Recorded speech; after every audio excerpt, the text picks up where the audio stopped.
അവൻ്റെ കെട്ടഴിക്കുവീൻ, അവൻ പോകട്ടെ എന്നൊരു വചനം.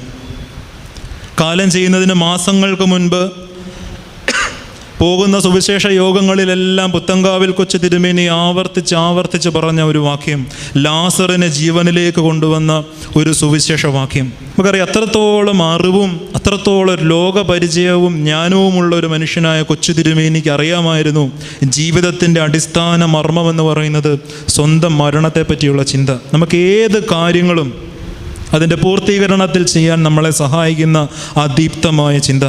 നമ്മൾ ഇന്നും പുത്തങ്കാവിൽ കൊച്ചു തിരുമേനി വിശ്രമമില്ലാതെ ഓടി, വിശ്രമം ആഗ്രഹിക്കാതെ മലങ്കര സഭ മുഴുവൻ ശുശ്രൂഷ നിർവഹിച്ചു എന്നൊക്കെ നമ്മൾ പറയുമ്പോഴും ഇതിൻ്റെ അടിസ്ഥാനമായിട്ട് കിടക്കുന്ന അദ്ദേഹത്തെ ഭരിച്ച ഒരു ചിന്ത എന്ന് പറയുന്നത്, ഞാനും ഈ ലോകത്തിൽ നിന്ന് കടന്നു പോകും, അതിനു മുൻപ് ചെയ്തു തീർക്കേണ്ടതായ കാര്യം. ആ ഒരു കൊച്ചു മെത്രാപ്പോലീത്തായുടെ